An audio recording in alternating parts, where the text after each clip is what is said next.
Hello and welcome to another edition of The Boundary Line. Bright sunshine last week, not so today, it's overcast. But as Craig Kopczak said to us on Ruffians TV, pretty much on this spot at the weekend, this is the exciting time. It's getting exciting now. 4 games, 3 points clear at the top. Oldham looking to clinch automatic promotion to the Betfred Championship as champion. So another episode in the company of 2 players with a great deal of Super League pedigree in the form of our captain, Jordan Turner, and I was going to say on loan prop. You are on loan, but till the rest of the season. Yeah. Your furniture for the time being, Adam Sidlow. Sidlow. That's it, definitely. 700 odd appearances between you. There's 760-ish, I think.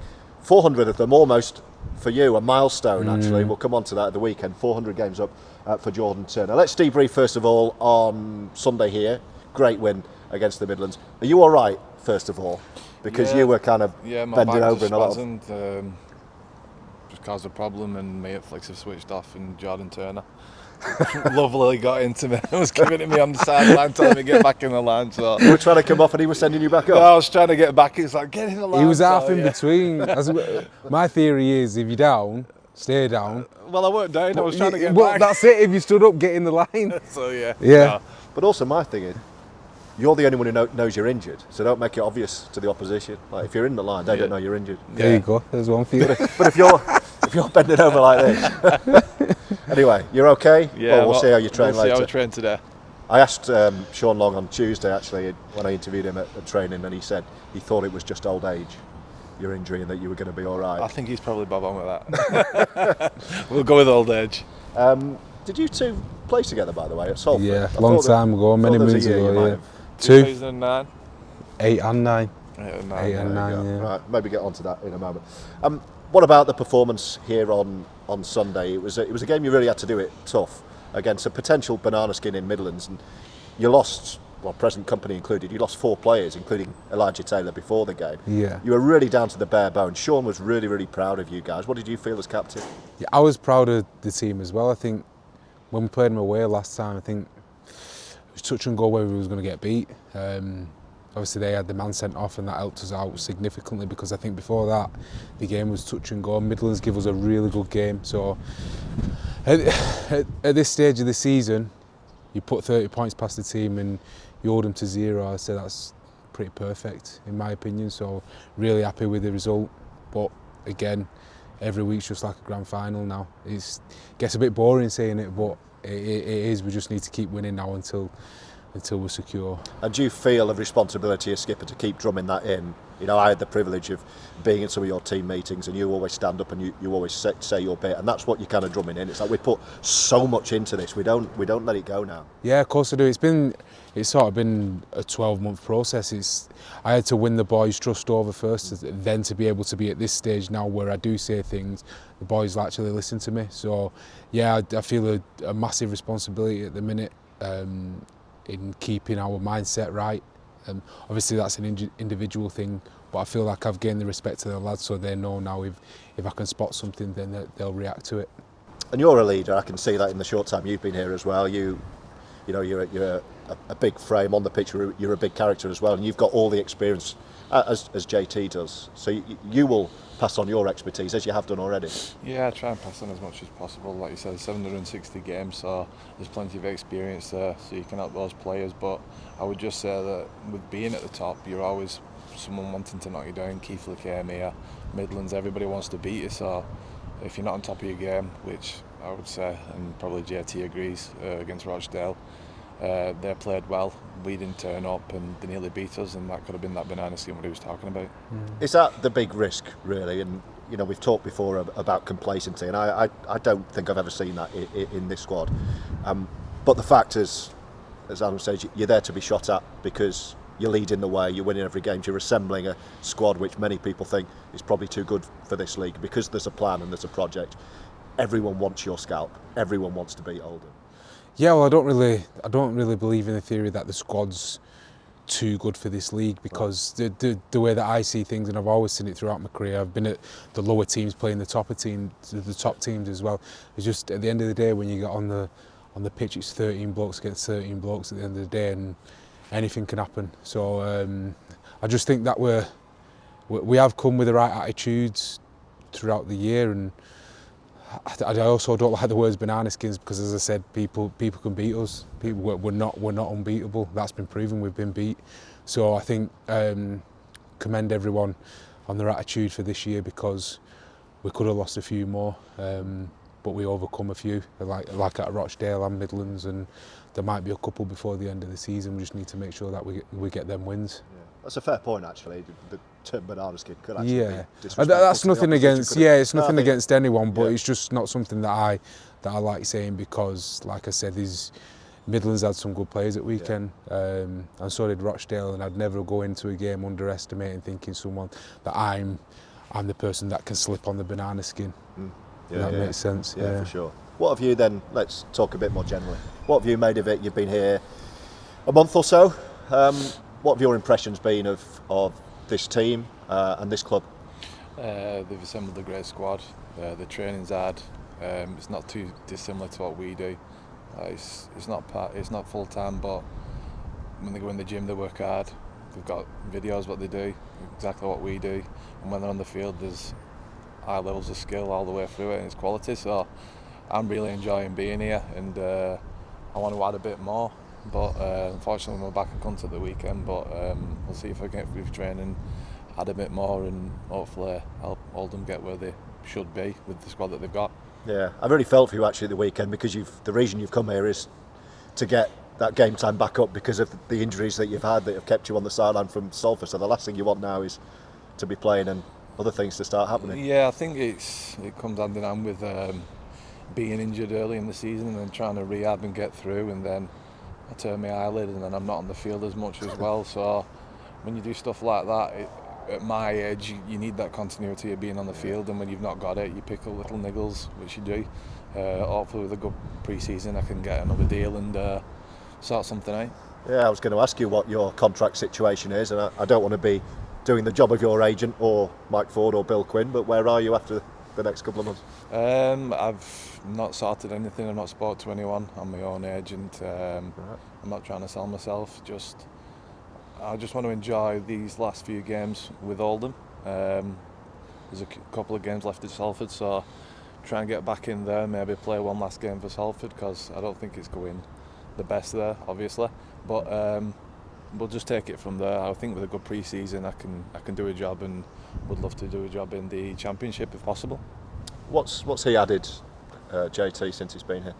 I think you saw on the very first game when he came against, was it Keithley? Keithley first game. I think the presence in the changing rooms. Well, during the week as well, there was words I could hear some of the lads. Oh, Adam Sidlow's coming down this weekend, and then all of a sudden, I think the pack knew that week that they had to all raise the standards, because Super League, however many 300 odd appearances, Adam Sidlow's coming down and he's in our squad and he's going straight in. So if you don't pull up to his line, and then I think his performance backed it up. I think he added some things that was missing for a few weeks. We were missing that bit of punch through the middle. Although we've got some lads who work extremely hard in our middle, we were just missing that bit of punch when somebody's carrying the ball, and he got us a few quick play the balls, and his offload game come through, and it was disappointing. That's why I was into him, because I was disappointed that he was going off last week. I was like, Ziggy, we need you on the field. So anytime he's on the field, he's going to add a lot to this team. I say I've not got an agent, but that's I've not got an agent, but I'll come and Jordan can do it. Well, I did ask you the other day what you were doing, man. You said I don't know. So you played your pass crossed at Salford. You had a couple of spells at Salford, right? And you went round the houses. Now you're back there, and your Super League career. I was actually looking at your club list. You've got a phenomenal Super League CV. What do you remember about that time playing together previously? I actually think we started off in Championship, didn't we? Yeah, in 2008, Ziggy came over from Widnes. We'd just been relegated, and the Salford went with sort of a young team. So they signed Ziggy, signed Steve Nash, Richie Myler from Widnes. Steph Ratchett was there. Steph was there. We had a core of really good young players mixed in with some older players. But from what I remember from that year is just as young lads, we was all just really hungry and really consistent. And we was the type of lads at that age that we didn't want to settle for the championship. We wanted to go on further, and you've seen what we've all done with our careers. But it was a great year. We won quite a lot, didn't we? And we ended up getting promoted. So I've got fond memories from 2008, and then 2009 was a bit of a one of them seasons. And then I left after that. And I thought, what did you do? I stayed on for 4.5 years. So yeah. But it was good times. And here we are now. You're a few days away from career appearance number 400, which is quite a milestone. How do you reflect? Not that your career's done in by any stretch. How do you reflect on it so far, JT? I do reflect that it's in the last little embers, isn't it? That's just a fact. That's the way that careers go. I'm truly in the back end now, but I don't know. It's hard to grasp that 400 games have gone that quickly. Like 2008, just talking about that, then it only seems like it was a few years ago, and I still think of myself as a young lad. But then when I'm getting these niggling injuries, it's ticking like knowing look. Yeah. Well, it happens, doesn't it? And that's the game. That's the nature of our sport. But What sticks out as highlights when you put your slippers on and light the pipe and put the fire on? What are you going to be thinking? Wow, that something at Saints, at Hull, at Castle. You've had a great career. Yeah. So 2013, I got Player of the Season for Saints. That was one of my true highlights. And then obviously grand final in 2014. Obviously remembered for the Ben Flower punch. I remember it for other things. Yeah. But yeah, that was a career highlight. Obviously getting to Challenge Cup final with Cass and losing, but getting there. And that was one of the last games that my granddad saw. So that was a big thing for me. But coming here, I'm not just saying that because we're here. Well, that was my next question. How does all this now compare? Because we've spoken a lot this year about why you wanted to come. Well, you didn't need to carry on your career. You can clearly still play. All of our fans can see that. Yeah. But remind us why this is so special. Why you wanted to come. Well, I'd say maybe 12, 18 months ago, I wasn't really that bothered whether I got to 400 appearances. The fire was burning really low when I was coming to my end of my time at Cass, and I'd accepted that my Super League career was over. I was all right with it, and with the passing of my granddad, my desire for the game was slipping.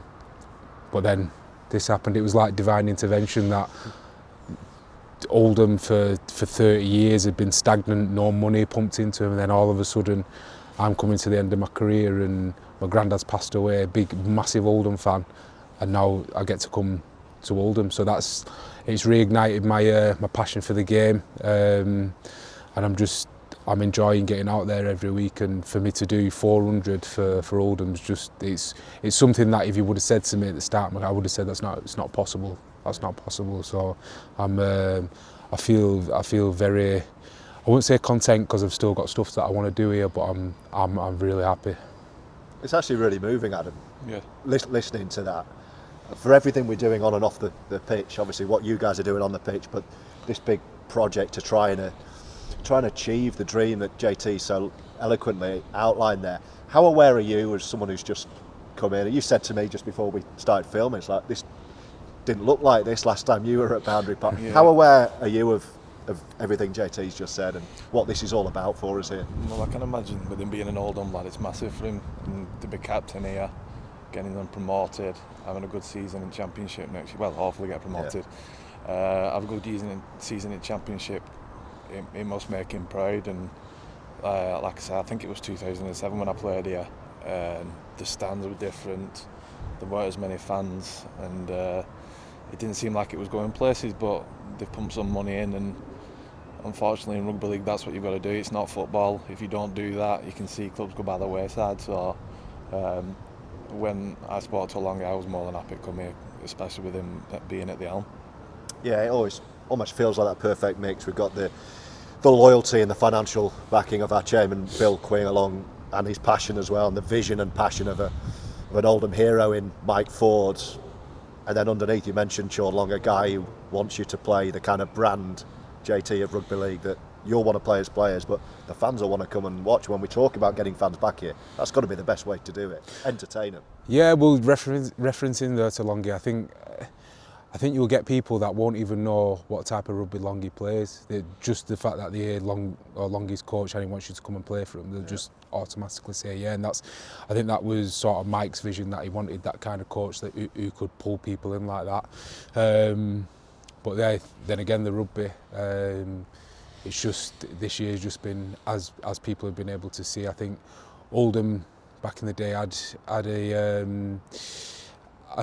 a team that used to play free flowing and would pass the ball in backfield, and I think that's sort of what Longy's brought in this year, and we've done really well with the calibre of player and being able to implement that. That just shows how good Sean is, and the crowds here obviously they're creeping up.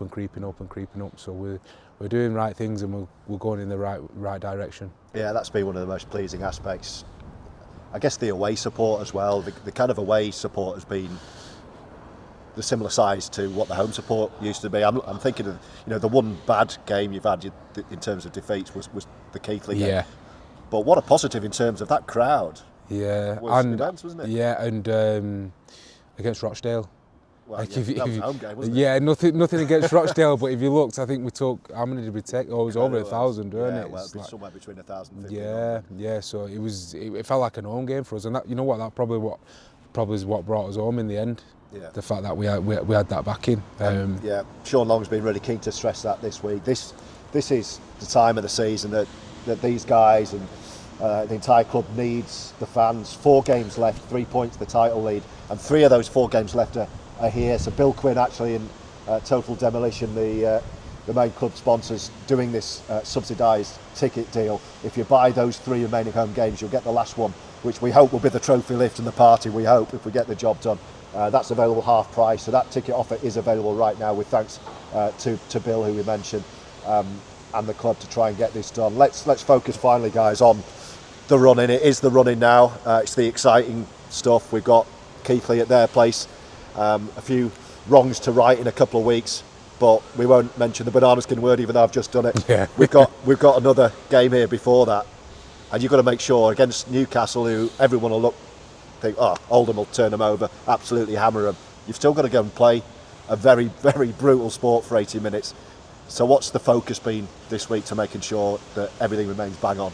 I think it's just what I've just referenced to there early on, George, that at the end of the day it's 17 blokes against 17 blokes, and anything on the day can happen, really. I think it's a test of our attitude and where we want to go. Next week's irrelevant.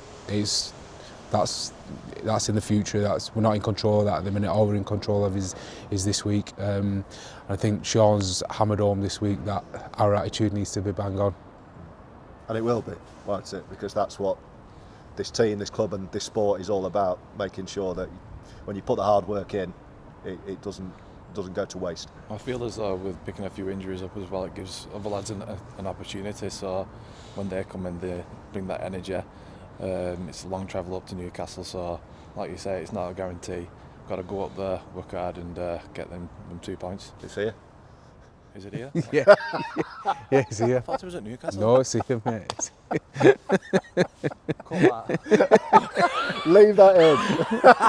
Hey, it's just in my bag world of good. Shouldn't have said that. I was just let him go to Newcastle on Sunday. No, it's here, mate. No, right. He's just said out of the last 4 games, 3 of them are here. All right, well, One's Keighley away.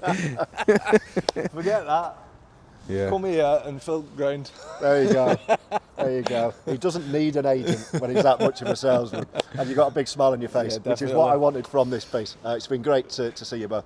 You just about going to be on time for your pre-training coffee as well. All good. I can tell you have. It's ruined all the logic in your brain. Great to see you both. Thank you, Adam Sidlow, and our captain Jordan Turner. We hope to see you here. Don't go up there. Here on Sunday for the first of 3 big home games to try and get over the line. We'll see you then.